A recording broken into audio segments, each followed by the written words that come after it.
friends, and warmest welcome to a new Affinity webinar episode. I would like to commence by respectfully acknowledging the Gadigal people of the Eora Nation, the traditional custodians of this land. We pay our respects to their elders, past, present, and all descendants who have cared for this place since creation. We also honour all other Aboriginal and Torres Strait Islander peoples who are joining us today. My name is Dr. Patricia Jenkins, President of the United Nations Association of Australia New South Wales, Vice President of UNAA nationally, and a fellow global citizen. UNAA NSW is delighted to once again partner with Affinity Intercultural Foundation and to collaborate with Affinity's dedicated Executive Director, Cousin Amit Pollard, to present to you this timely webinar to mark International Friendship Day, and it's entitled International Friendship and Multilateralism. On this special day, let us pause and reflect on the importance of friendship to foster peace and understanding. The idea of friendship is a dynamic concept. It is both a sentiment and a movement. A sentiment which draws people together and a movement which binds them for common action. The notion that friendship between people, countries, and cultures can inspire peace efforts and through action is intended to support the goals and objectives of the declarations and programs of today. Indeed, this recognition is to achieve international cooperation in solving national and global problems of an economic, social, cultural, or humanitarian character. Friendship and connections are also synonymous with bonding, and building those common bonds goes beyond sharing a trait, characteristic, or favourite pastime with other people or groups, but also includes promoting a global commitment and understanding of diversity and inclusion. Even in our differences, we can find common ground. Physical appearances, differences of opinion, political views, taste, music, and more are not reason to separate people. Relationships are bigger than that, and the UN works to promote kindness and togetherness throughout the year, but is especially acknowledged in July. The extending of a hand in friendship can also contribute to achieving unity and can help strengthen and preserve the values of multilateralism and international cooperation to build a better world where we are all united for the common good. It has the capacity to advance trust, inclusion, respect, tolerance, and understanding, and lay the foundations for peace. For our younger generation, friendship has been a source of hope and indeed resilience for people in the most vulnerable situations as the fountain of multilateralism in our world. Therefore, friendship has become a light of opportunity amongst nations in even our difficult times and in helping create a better world for all, in the wonderful spirit of humanitarian mateship. Dear friends, without further ado, it is now my pleasure to introduce our distinguished facilitator, former ABC and SBS journalist, and currently the President of the Windsurfing New South Wales Association, Miss Lissa McMillan. Welcome, Lissa. Thank you, Patricia. Thanks very much for that very warm welcome. And good evening, everyone. Tonight's event marks the International Day of Friendship, and our guests will be reflecting on friendship and multilateralism, which, like Affinity itself, are based upon the ideals of respect, dialogue, and harmony. During this webinar, we'll hear from Professor the Honourable Bob Carr, who is currently a Professor of Industry and Climate and Business at UTS. You will recall, he was also previously Australia's Foreign Minister, as well as the longest continuously serving Premier in the history of New South Wales. We'll also hear from Professor Sev Ozdowski, Member of the Order of Australia, Professor and Vice-Chancellor's Fellow at Western Sydney University, and Chair of the Australian Multicultural Council since 2014, as well as being a former Human Rights and Disability Discrimination Commissioner. Welcome, Bob and Sev. It's a great honour to have you both join us tonight as we explore the topic of international friendship and multilateralism. Thank now, you. It's a very exciting, you're very welcome. Great to have you along. It's a very exciting time in Australia at the moment because the Olympics are on. And I must admit, I was very lucky to be in Sydney during the Games in 2000. And when I was reflecting on the topic of international friendships, I couldn't help recalling the mood in Sydney during those Olympics and the fantastic goodwill and the happiness that it engendered. And Bob Carr, you were Premier during those Games. What was the impact of that great welling up of friendliness? Well, it's hard to say, Lisa. We were lucky in that it had happened before the terrible event of September the 11th. That was the next year, exactly a year on from our wonderful springtime September 2000 Olympic Games. So there's a sobering message there, and that is that a celebration of friendship, such as the Olympics is, and certainly wasn't that year of 2000, shouldn't blind us to the challenge of making friendship between people of different cultures, of different nationalities, work in practice, work in a way that makes a difference to the behaviour of nation states. That's the challenge we continue to face, even when we get a wonderful efflorescence of friendship at an Olympic Games.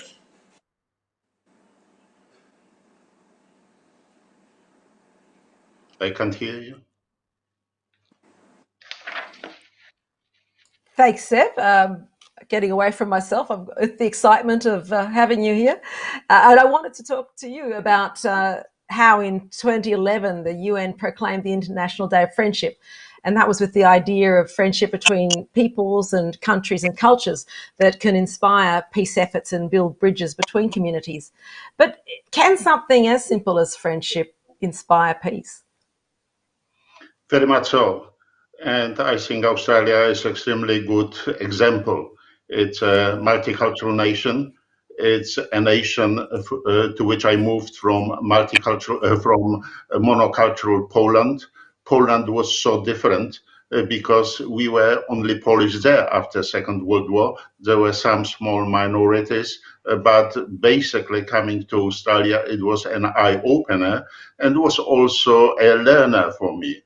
And by now, it's difficult to believe, but I've got so many friends in so many different ethnic backgrounds. I never ever could have imagined in Poland. And I'm still a big fan looking at Australia and seeing how it works.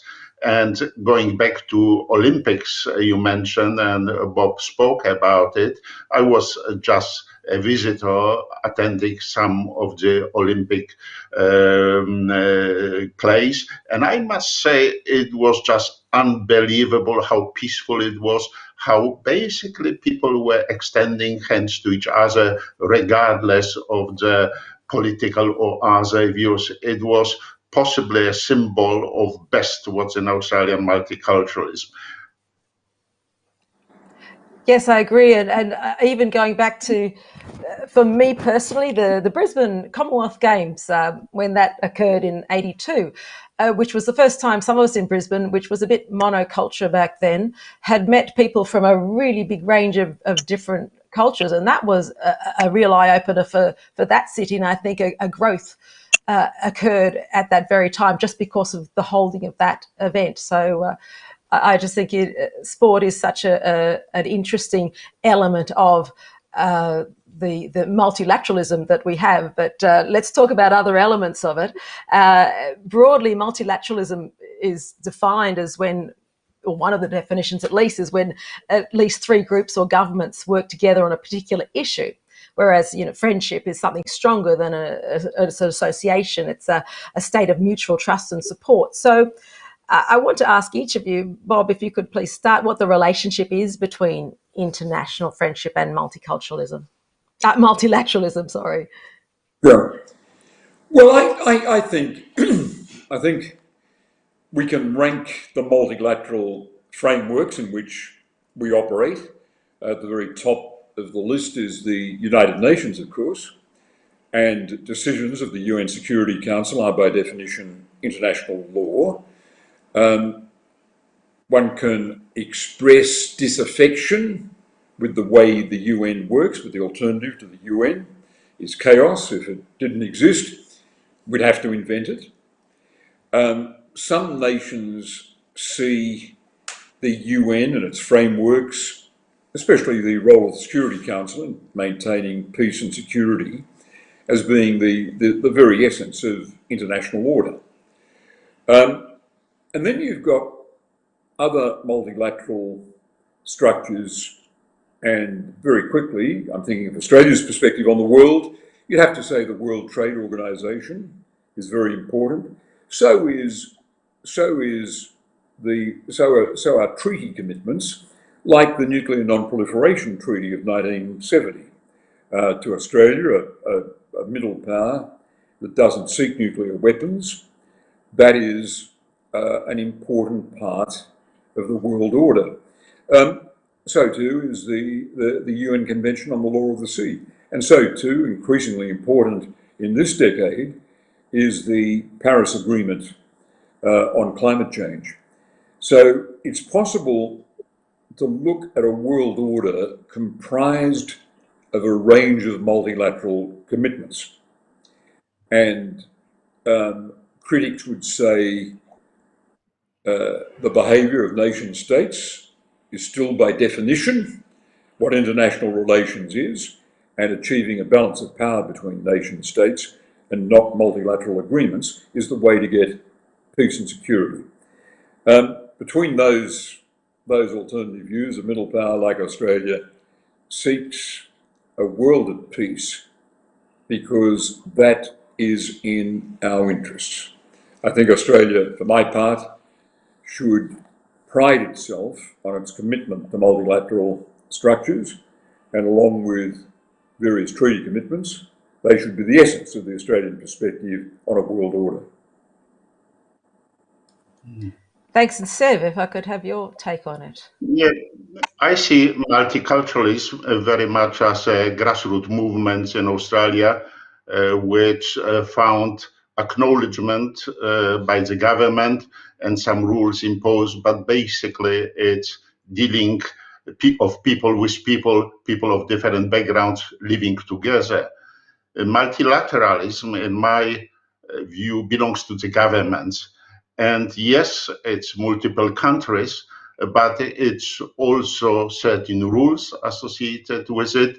And it's also quite often, when it's coming to UN, a whole range of international organizations dealing with a whole range of things. And in a way, our multilateral architecture encompasses things like economic development, like international security, good health, human rights, environmental issues, even military cooperation in some occasions. And what's important is that it delivered us the world where we had some 70 years or 76 by now years of peace in Europe, which delivered us enormous economic development, but also it delivered us the things which we value in everyday life of ours, something like simply when we fly for holidays, aviation rules, or even our postal services are regulated internationally. Then we've got a whole range of human rights which were legislated by the international organization. We've got the dealings with World Heritage Sites and with environment, and there was this recent controversy about Great Barrier Reef. We deal with use of chemicals. So basically, the multilateralism delivered some order, some international order, which makes our life much easier. And I can't help thinking the World Health Organization at the moment is something that has an excruciatingly important role at the moment. Would you care to comment on that? Well, it's one of the organizations which played an enormous role. They eradicated smallpox via immunization campaign, and at the moment they are dealing with COVID-19. It's, I would say, a bit political, but on the other hand, it looks that they are delivering vaccination to poorer countries, and that they are trying to ensure that sooner or later all in the world will be protected from that virus. Okay, so a decade ago, the United Nations, which Bob tells us that if it didn't exist, we'd have to invent it now, they introduced the International Day of Friendship, and that was 10 years ago. We're now potentially witnessing a retreat from that ideal. There seems to be around the world a bit of a wave of nationalism, linked to right-wing populism, self-interest. We've had America First in the US, Brexit in the UK. Is nationalism perhaps trumping the idea of multilateralism? Bob Carr, if I could ask you first. Yeah, nationalism is a real force in world politics, and it's resulting in a realignment of political parties. It's a motivating force in national politics. I think the next French presidential elections, where President Macron will be up for re-election, will be very interesting. That will measure what unity on the populist right can be mobilised, and whether that right, that nationalist right, can give us the first National Front president of the French Republic. Now that would be very significant. Even if that president were not motivated to take France out of the European Union or out of the euro, and that seems to be the case, that seems to be their current positioning, it would be something that the rest of the world would have to adjust to. Right-wing nationalism in the Elysee Palace. The German elections in September would be interesting to see whether Alternative for Deutschland, the newly minted right-wing populist party with authoritarian overtones, is going to continue its disruptive rise. The reality is that the traditional party structure is well and truly banished from Italian politics, and you never know that the so-called League, a thoroughly nationalist invention, could take power as head of a coalition in Rome. Now, so these are, I'm looking at Europe, I know, but these are significant developments, and they're realigning the party system in these countries. And we've got to ask ourselves, what is the appeal of nationalism? And what are ways of challenging it? Is the Boris Johnson approach of adopting one nationalist plank as part of the platform of a conventional political party, the British Conservatives, that is Brexit, was that necessary to prevent the emergence of a Brexit party, a nationalist manifestation in Britain that might have taken power on its own, that might have supplanted in large part the British Conservative Party? Yes, and Sev Ozdowski, if I could bring you in here too.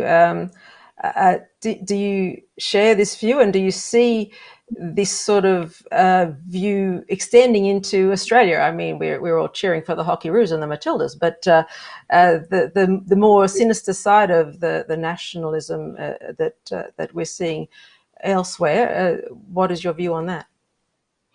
Well, certainly nationalism is one of the elements which is challenging the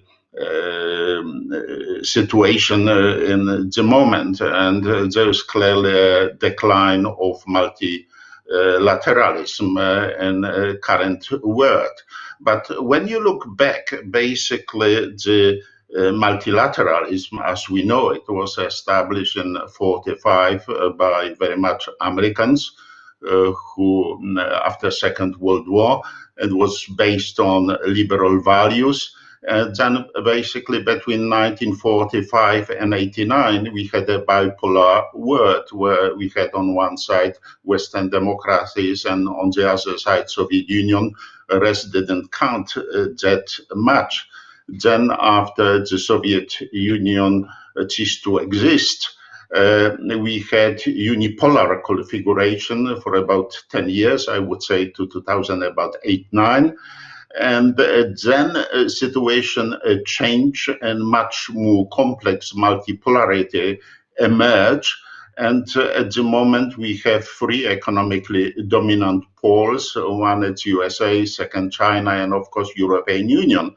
But situation is much more complex because, of course, we go to Russia, which is politically and militarily strong. We've got also Turkey and a number of countries which play important regional roles. And we've got European Union, which economically is strong, but politically not that much making much of impact. It, of course, may change. But you see the decline of multiculturalism relates to certainly emerging nationalism, but it also links to the growing East-West divide, and especially the growing role of Russia and especially China. It also links to new concepts, new issues which are emerging, like digital issues or new technologies or governance of space. Well, when you talk about space, you've got now private actors playing some role there, which are not part of it. And of course, going back to nationalism, it's part of broader populist discontent, which links, I think, very much to suspicion that the systems which we created internationally are very much rigged in the favor of those with money and power.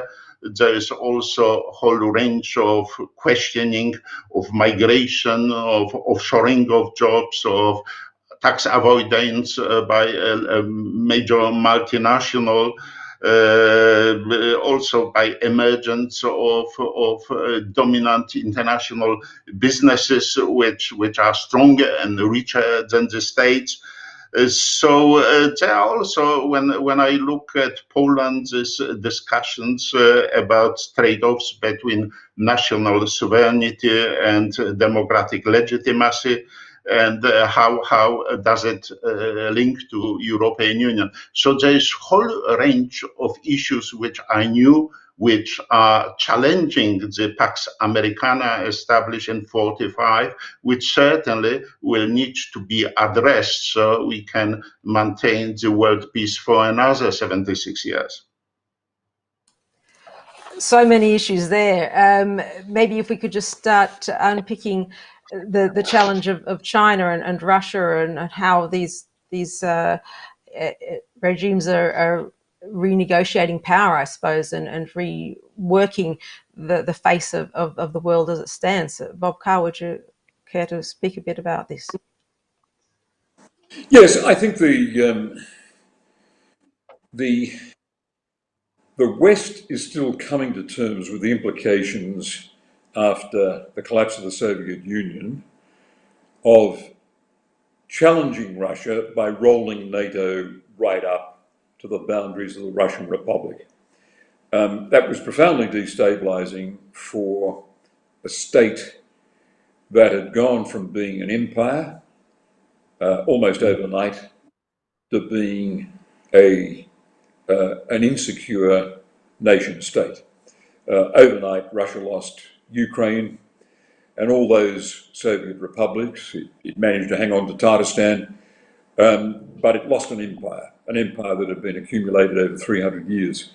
The West did not take account the trauma that that represented, and the challenge that extending the boundaries of NATO represented as well. So by excluding Russia and not developing a new security apparatus with Russia, we really created a situation, and a situation in Russia was going to feel excluded and challenged.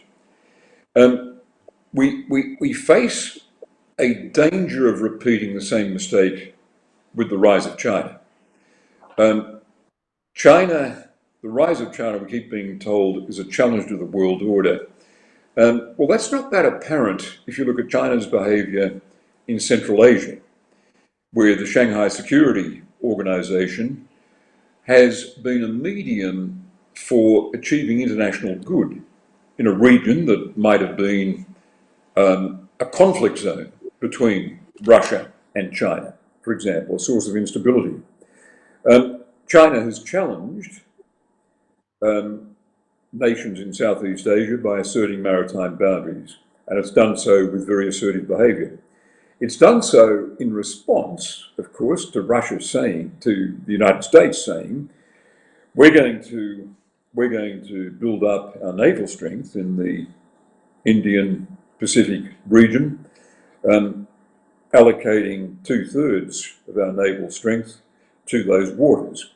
Now, there's only one way that could be interpreted in Beijing, and that was the threat of containment, the threat of challenges to China's sea lane of communications and the blockading of its ports. What is needed with the United States is a way of establishing a framework for relations with China that enables competition while creating the guardrails and the off-ramps that will prevent a descent into conflict that could only be catastrophic. And on that note, I think it's time to take a short break as we have a look at Affinity's 2021 signature Ramadan Iftar dinner. I'd like to welcome you all to Affinity Intercultural Foundation's 2021 New South Wales Parliament Friendship and Dialogue Ramadan Iftar dinner. When we talk about country, we mean something beyond the dictionary definition of the word. It describes the entirety of our ancestral domains and our laws and our dreaming. I would like to pay my respects to the Gadigal people of the Eora Nation. Allahu Akbar, Allahu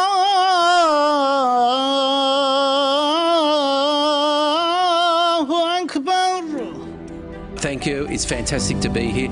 Can I say it's fantastic to be in a group of more than 20 people and not see you on Zoom. You know, having a dinner, I think, is one of the best ways that from any background, whether a multicultural, multi-faith society, it's a levelling playing field.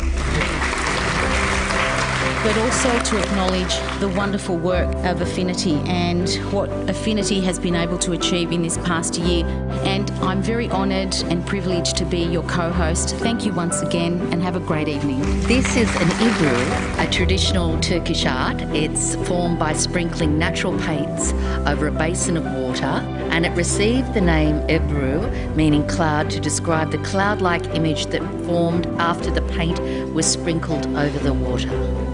We're going to see that in your Zooms, in your interviews. It's a great pleasure to introduce a very familiar face.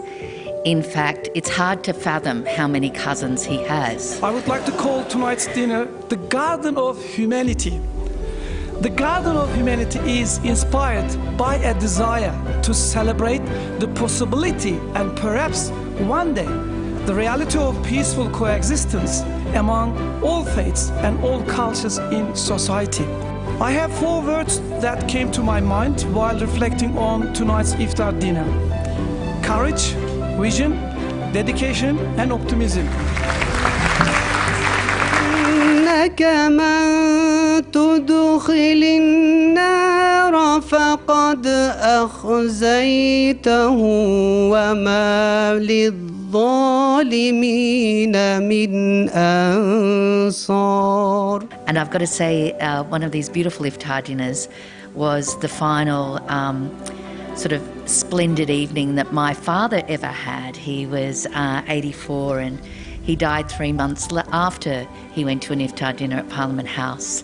And he came back so joyous after having been to this iftar dinner and just thought it was the most beautiful thing, and this sort of wonderful welcome and inclusion he got. We as Muslims believe that all humanity comes from one source and are therefore brothers and sisters united in their humanity.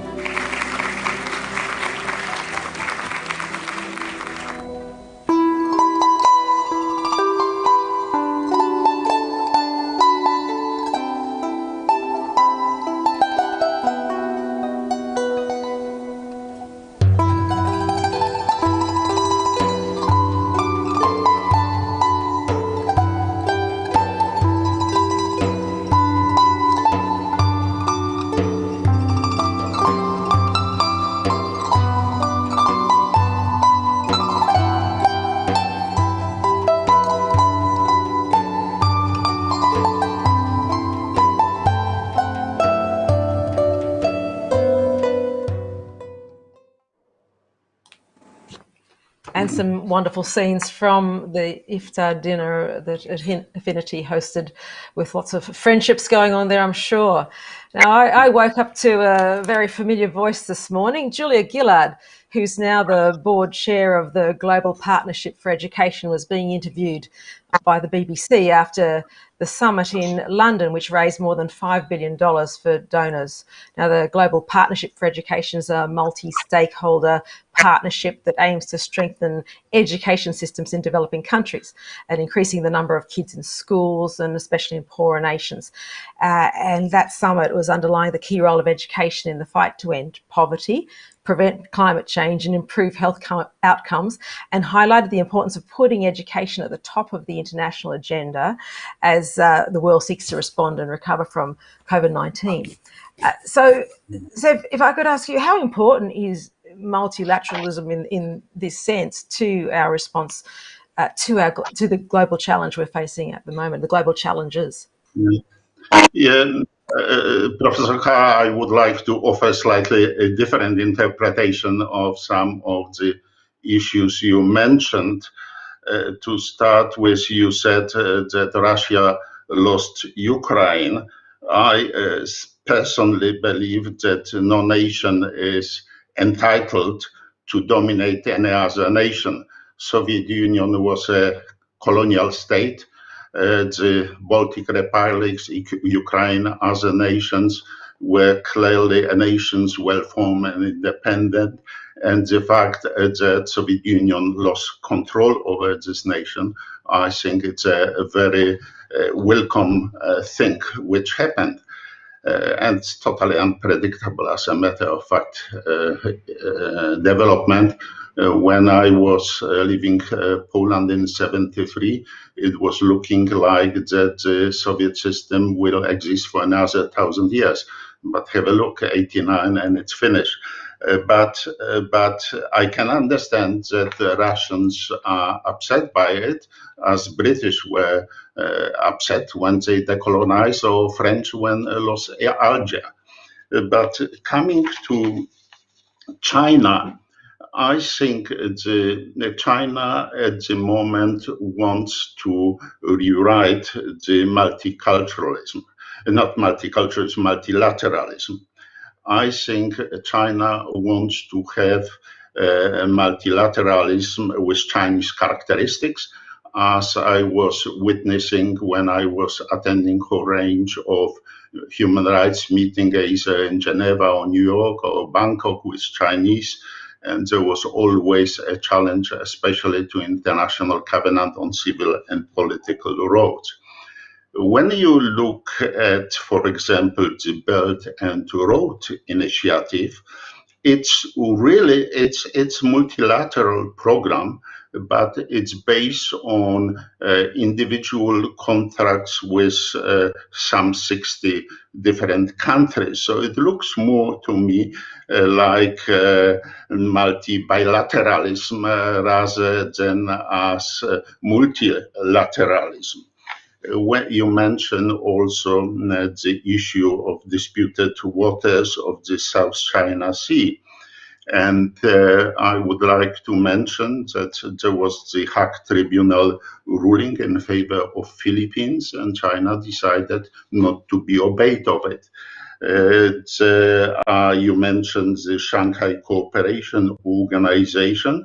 I would add to it the China Development Bank. Of course, China have got full right to do it, and it's good that they're doing, but clearly it's a challenge to establish multilateral institutions. What I'm really saying is that China is not necessarily very happy with the current multicultural system and is challenging it and is asking for some revisions to it, which possibly will have to take place.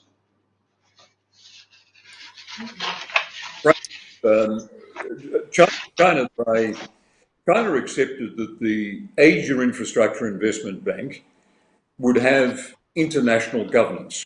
It quickly accepted that a bank it sponsored, it brought to the world community, would have rules that were acceptable to the Europeans who joined it, Australia, which joined it. It was an addition. The Asia Infrastructure Investment Bank says a lot about the Chinese approach, in that it was an addition to the stock of multilateral organisations in the world.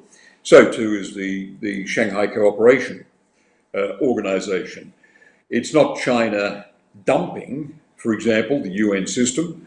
It's China adding another structure to the UN system, completely compatible with the rules surrounding the Security Council. Where China can be criticised, I agree, is in not accepting international arbitration when it comes to their dispute with the Philippines in the South China Sea. China is a member. China has signed up to the UN Convention on the Law of the Sea. The United States hasn't, of course. And great powers, China and the US, do have an instinct that when their national interests are seriously challenged, they can step outside the rules of multilateralism. That's a characteristic of great powers.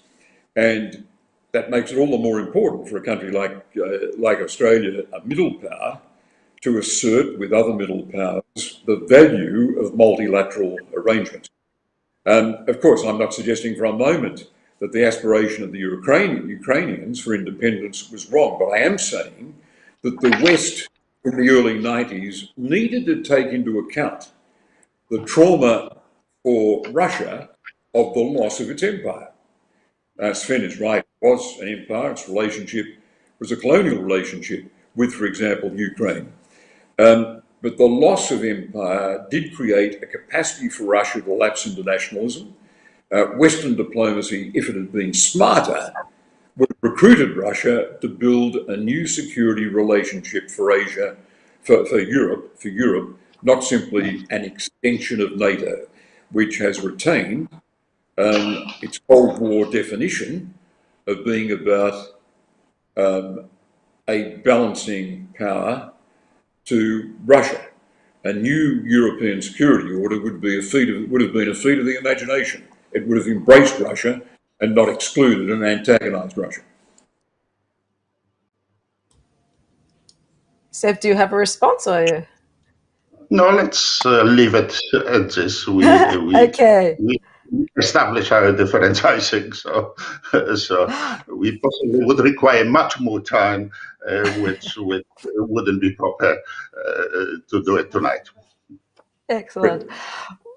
Okay, well, let's have a bit of a change of pace, and I want to get a bit more personal and less global for a minute. And Bob Carr, you travel the world as foreign minister for a bit there, and you're meeting people from all over the place. When you're working in that sort of environment, is there a chance, is there an opportunity to make actual friendships, or you just, that sort of thing doesn't come to pass? No, you can establish a rapport where there is a desire for a rapport on the other side, and that doesn't always exist.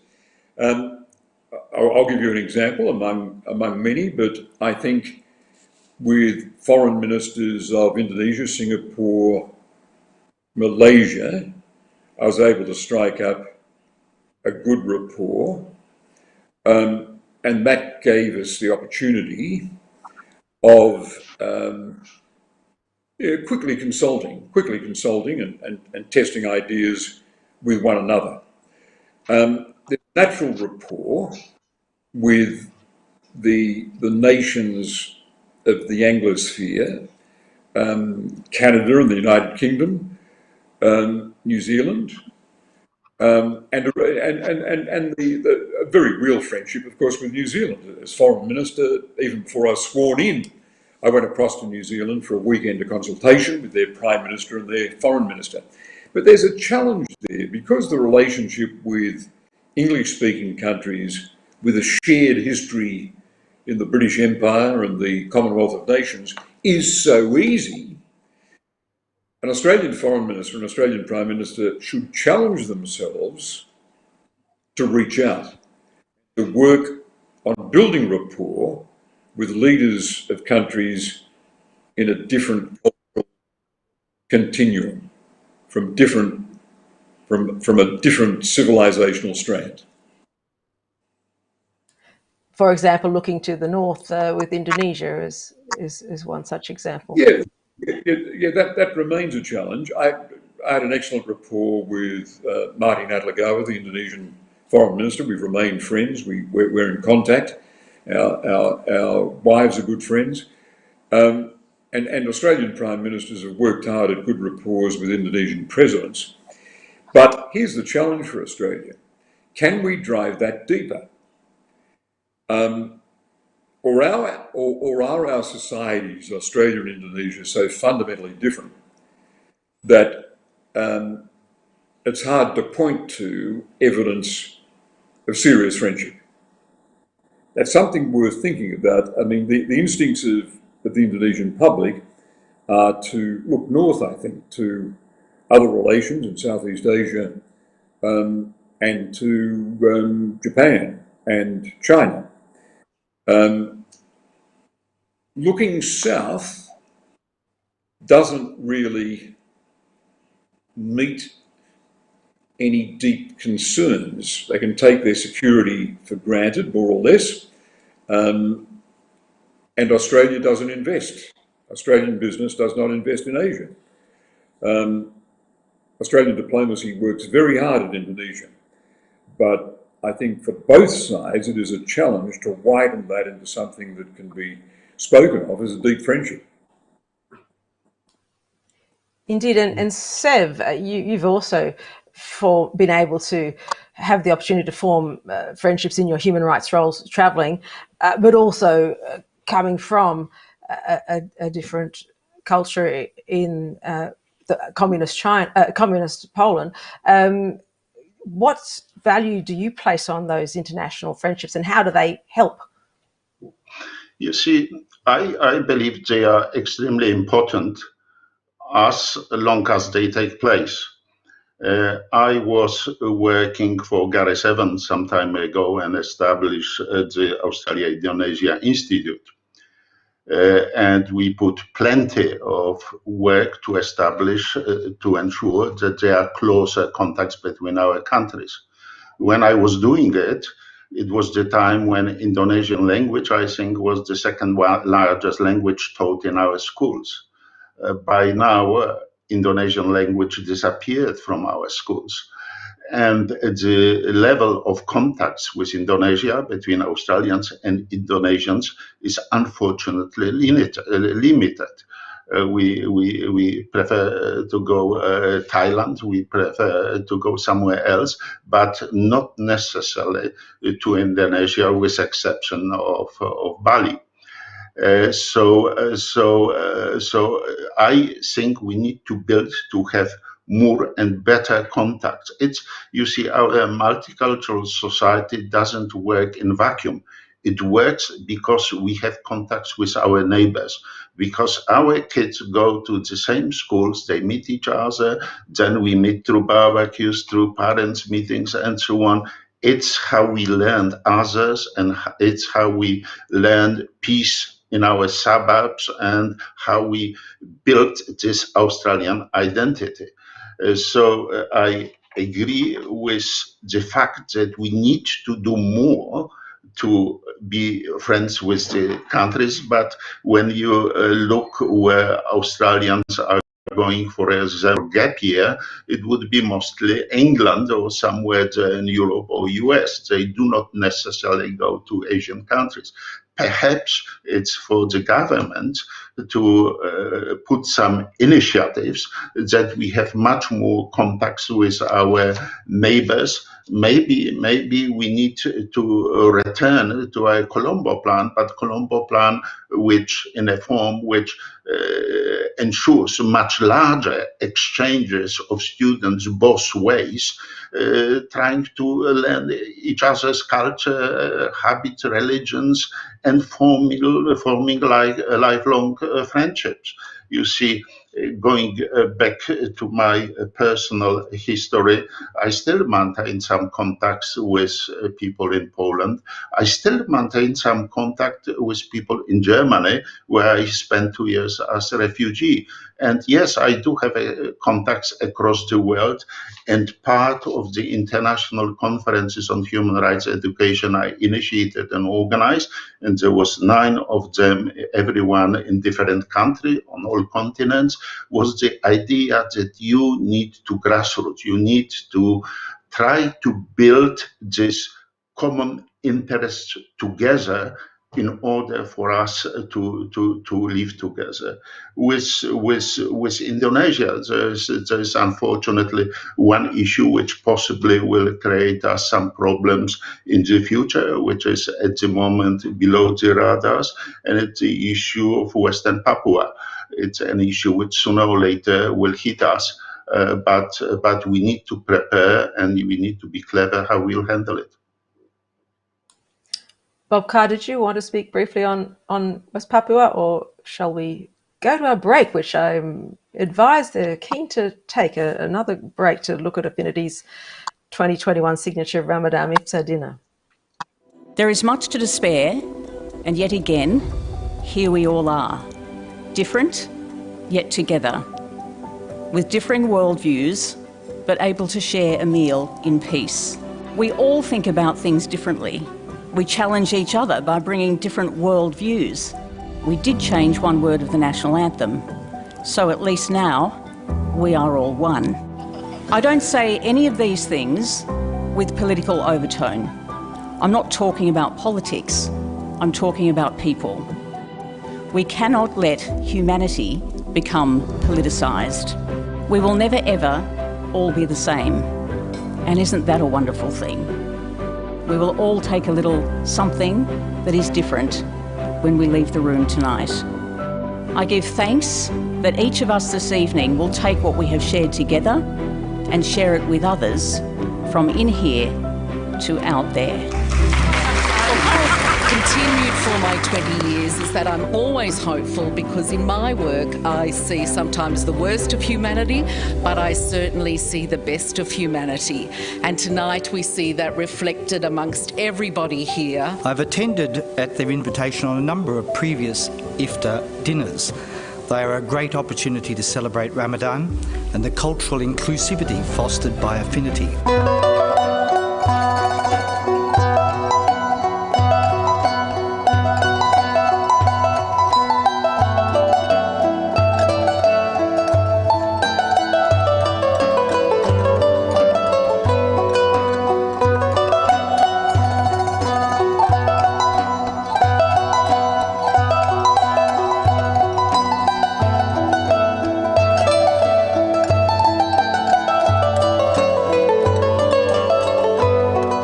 Today's sponsors represent many different companies. Pfizer Australia Biopharmaceuticals is Anne Harris. For Lenovo Technology Solutions is Nick Finlayson. The Galaxy Foundation is represented by Erhan Ozkuk. Australian Relief Organisation is Mermin Gates. Flips it back to Cantor. Cantor ties the single game franchise. Put back, no, again, no. Cantor, most certainly, yes. I believe sport delivers connection and belonging in the community. It is something that people from all walks of life can join together to play, cheer, celebrate, and appreciate, despite any ethnic, religious, or cultural differences. This is so important, what's happening in this room this evening. And whilst the energy level might rise a bit when a great Enes Kanter comes on, and that's what sport tends to do. And why? Is because when you look around, you see the true vision of what Australia is. You see, more than that actually is the promise of what we can be. But what is multiculturalism? We accept them. No, actually it's saying that we're better together. That's real multiculturalism. We are better together. But Tracy rightly, in her brilliant speech tonight, challenged us to do more, to do something. What we can resolve is to say, well, we're better together, which means, like brothers and sisters, I'm obligated to stand up for you. It's to say this person next to me is part of this country, is equal to me, and I will fight for you when it's necessary. A gift from the Garden of Humanity. I'd like to invite Arti Banga, Editor-in-Chief of Desi Australia, to present a gift to Philippa. It's been a delight. This is about the third or fourth that Alison and I have attended. Ahmed, you're a wonderful man. He's put me in my chronological place by insisting that I'm his uncle, not his cousin. Well, that's all right. I'm your uncle. Well, good evening. Ramadan Mubarak. Thank you.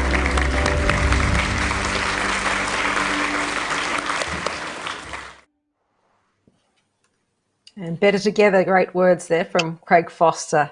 Very inspiring. And Seb, I think I would want to come to you on the back of that and talk to you a bit about the different communities that we have in Australia and how they impact on foreign policy and our relationships with other countries.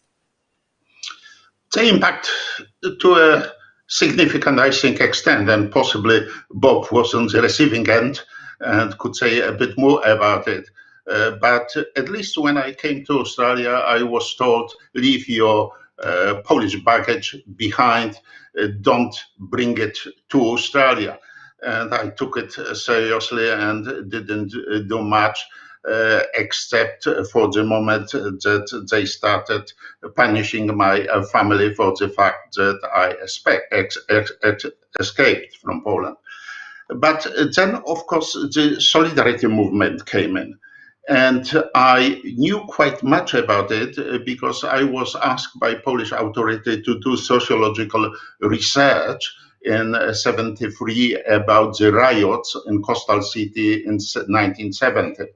And we predicted solidarity. We didn't know it will be called that way, but we knew that the second generation of people who after Second World War came from villages to cities had very high aspiration. They believed communism, they believed we are the ruling class, they wanted to have some influence. They also had much higher expectation for material achievement. For example, their parents got an apartment in the city, so they wanted to have apartment, but better.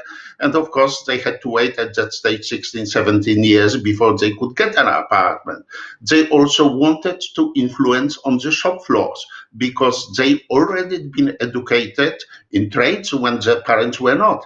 And it's how the rebellion was born. It was working class rebellion of the second generation of workers who were saying, enough is enough, it doesn't work for us. So when I started after my PhD, when I went to Canberra, the solidarity happened. I became one of the spokesmen or supporters of solidarity. And what was interesting, that in Australia, suddenly all political parties were supporting solidarity movement in Poland. it was relatively easy to meet with Australian ministers, prime ministers, and so on to talk about solidarity. And I established, for example, a committee on family reunion because many of young Poles ran away to Vienna. Then martial law happened, their families were left in Poland, and they wanted to bring their families to Australia. It wasn't possible because Polish authorities decided to punish them for escaping. But with help of Australian government, and there was a visit of Australian minister to Warsaw to discuss the matter, all families got reunited. And in a way, it helped me also in my personal upward mobility because suddenly, because of my Polish connections, I learned many of Australian politicians. I learned how the system works, and I could impact on it. Of course, by now, Polish issues are irrelevant because it's a democratic, stable country. At the moment, we talk much more about Iran, Afghanistan, and a whole range of other countries. But we've got also very significant Afghani community, Indian community, Chinese community, and they would be making representations to the government. They'll be putting demands not only about their own settlement in Australia, but also how Australian government deals with governments of their country of origin. So it's interesting how Australia changed, and I think it's a very democratic reflection of Australia that the views of minorities in these countries were given some value by politicians when dealing with governments of the origin, of countries of the origin.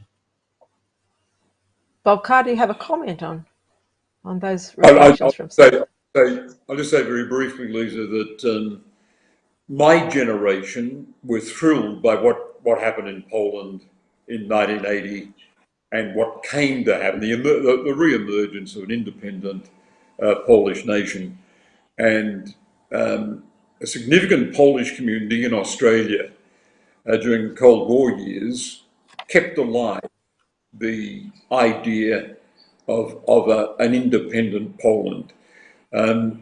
My father was a train driver on the New South Wales Railways, and he'd be quoting to me what a Polish train driver had said to him.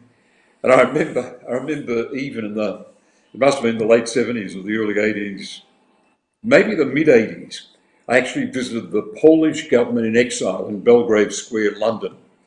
Because I was, as Sven would see the humour in that, given that the revolution that Solidarność represented was completely independent from that stranded voice of a pre-1939 Poland.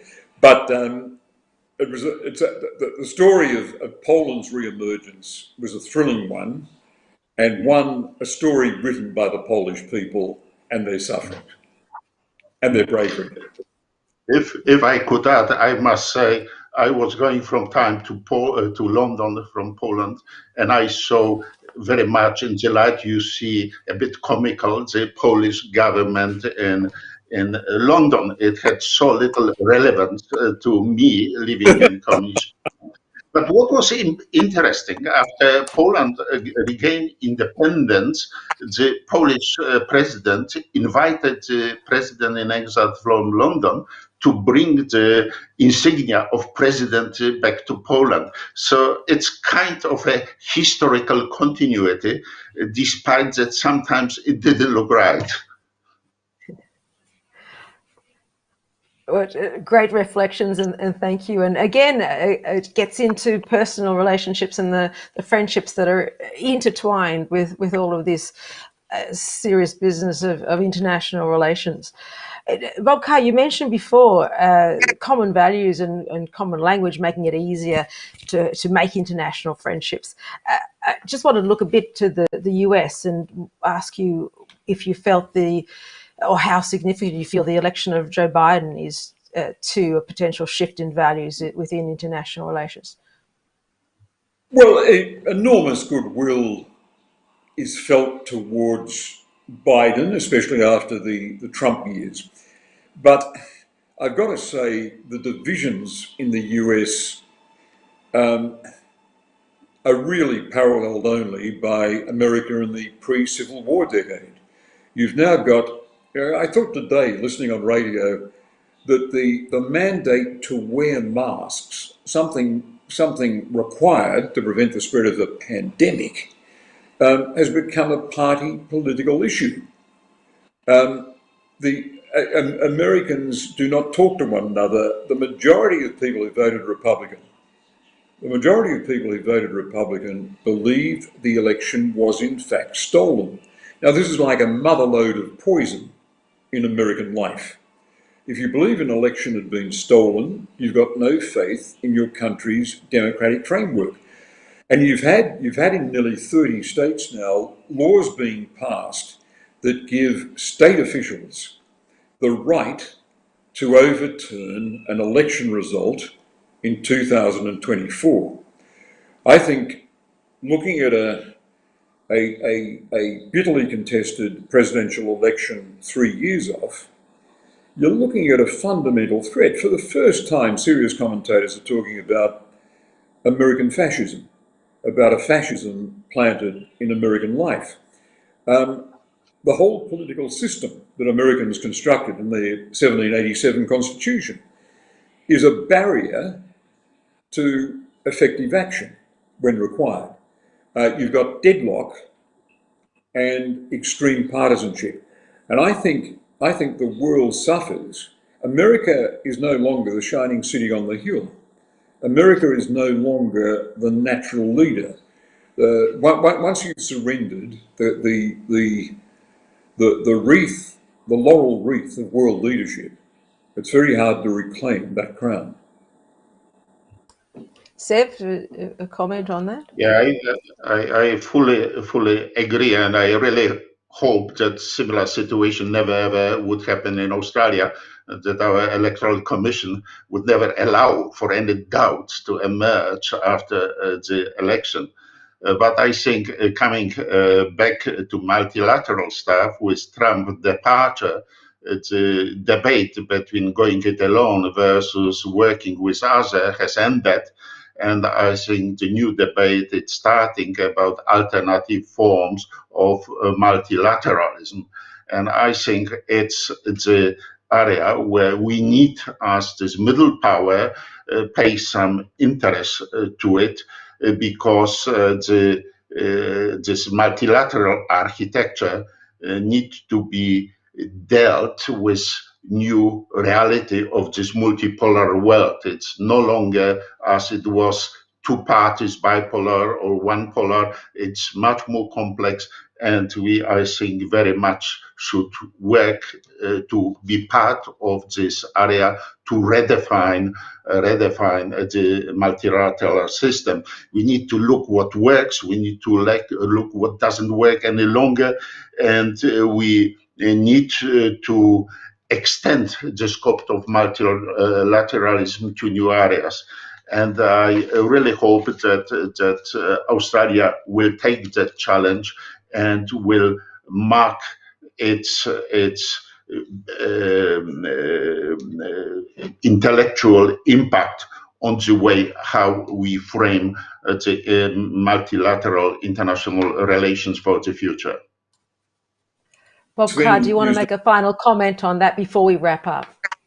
Yes, Lisa, very quickly. I think Sven introduced a good concept there that sits alongside multilateralism, and that's pluralism.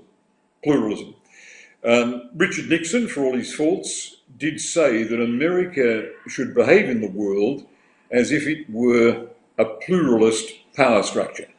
That is, it had to recognise the power of Russia and Europe and the emergence of China. It had to govern as if there were a number of power centres, not just two, not just a binary world.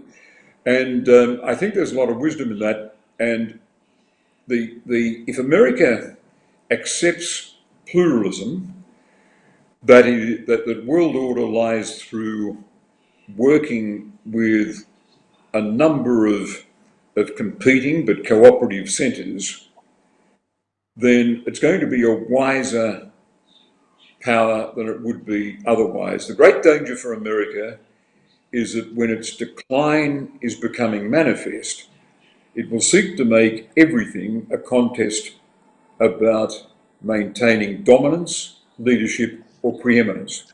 The DLP words: dominance, leadership, preeminence. If America turns everything into a battle about whether it's still the dominant power, instead of working with a world of pluralist power sources, then the danger of global conflict is going to be markedly higher.